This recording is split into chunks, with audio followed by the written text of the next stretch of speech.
Okay, welcome back, Physical Science 20. This is part 2 of the HT1.1 video.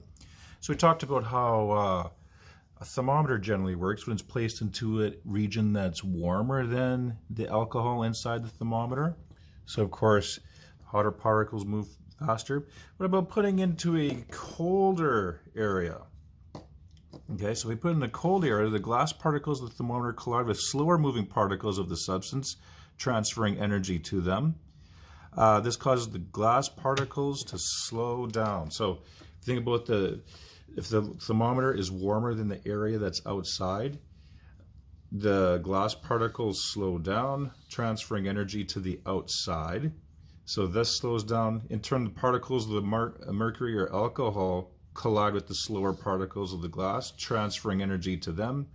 And then that causes the mercury alcohol to slow down and take up less room. So if you look over here, here's the picture involving that.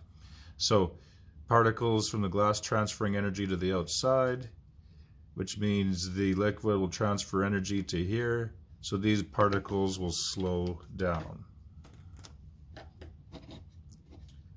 Particles slow down and go closer together. So that's indicated by a drop in temperature due to losing energy. Whereas when a thermometer is placed in a hotter region, the energy is absorbed in. And we can say particles speed up and spread out. So it's all about energy transfer in terms of how a thermometer works. Temperature scales. The units for temperature depend on the type of scale that's used. For example, the Celsius scale is used by weather forecasters to report air and water temperature, and by nurses when they measure temperature of our bodies when we're sick. The Celsius scale is named after Anders Celsius, a Swedish scientist who based the scale on the temperature at which water boils and freezes.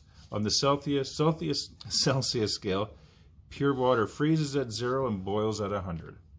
Another temperature, of course, is the Fahrenheit scale. The Fahrenheit scale was invented by Daniel Gabriel Fahrenheit and is based on the temperature at which salt water freezes and boils.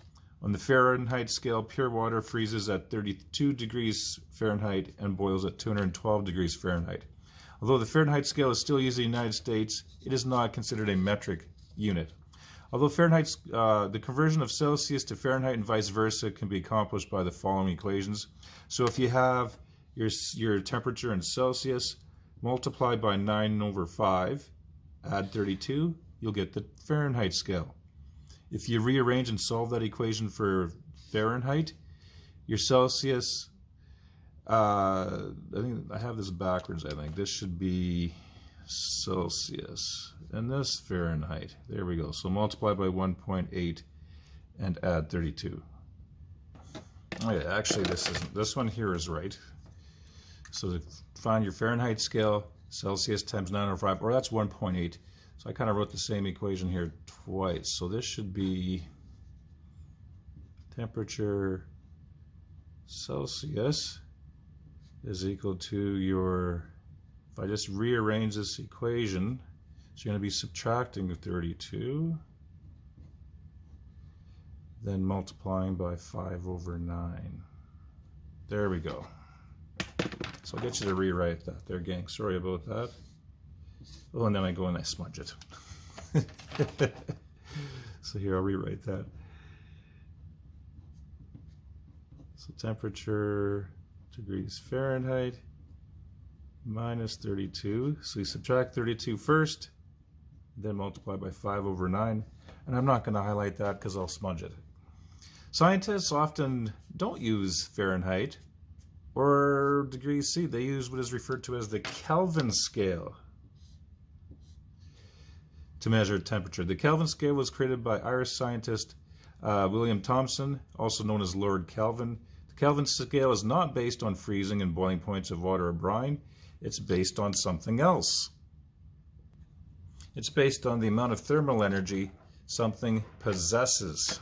So you can highlight that sentence on the previous page as well as that. The lowest point on the Kelvin scale is called absolute zero, is the temperature at which everything slows down so much that they hardly move at all. So absolute zero is the temperature at which we talked about kinetic molecular theory, moving molecules. If you lower the temperature, so from a gas to a liquid to solid, they slow down until you get to vibration. If you slow them down low enough, all molecular motion stops. That's absolute zero. At this point, the kinetic energy of the particles approaches zero. Absolute zero, or 0 Kelvin, 0 K, is at negative 273 degrees C. So at negative 273 degrees C, we can envision that all molecules stop moving. The SI unit for the temperature is the Kelvin. To convert from the Kelvin scale to the Celsius scale and vice versa, the equations are a little bit easier here. So to go from Celsius to Kelvin or vice versa, if I have my Kelvin temperature, subtract 273 and I get Celsius. Add that to each side and I get Kelvin. So for example, if the degree C temperature was negative 273, negative 273 plus 273 is 0 K. So the lowest number you can have for Kelvin is 0, which is handy because it avoids dealing with negative temperatures. So if we look at these examples here, ethyl alcohol boils at 78.3 degrees. What is this in kelvins? So easy enough. The temperature in Kelvin is equal to the temperature in degrees C plus 273. So if it's at 78.3, add 273, we get 351.3 Kelvin. Question 2, if alcohol freezes at 159 Kelvin, what is that in degrees C? So to find out the temperature in degrees C, take your temperature in Kelvin, subtract 273. So 159 minus 273. Negative 114 degrees C. So alcohol freezes not at 0, but at negative 114 degrees C. So the Kelvin scale, the lowest number it can be is 0, which coincides to absolute 0, which is negative 273 degrees C. All right, the last page, thermal energy, temperature, and physical state. Substances increase temperature, warm up when they absorb thermal energy, whether it's kinetic and potential, and decrease when they cool down and release energy. When thermal energy is absorbed by a solid substance, the solid eventually melts into a liquid. The temperature at which solid melts into a liquid is called melting point.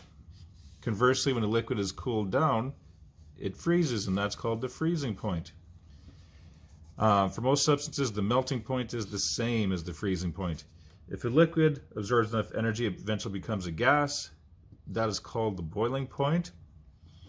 And vice versa, when a gas releases energy and becomes a liquid, that's called the condensation point. And again, the same. You can draw a little schematic to represent that actually. So if we have solid, liquid is spelled with the Q. So we could think of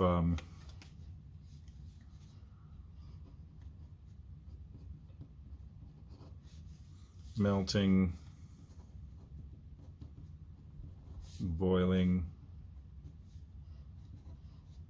condensation. Here we can think of freezing or solidification. And going in this direction, absorbing thermal energy. And over here, releasing thermal energy. Okay, so going from solid liquid to gas, melting, you get to liquid. Absorbing more thermal energy, boiling. Vice versa, losing energy, becoming liquid. Losing energy, becoming a solid. So the process of melting, boiling, condensation, and freezing. Okay, you should be able to do the assignment from 1.1, and we'll see you in a while.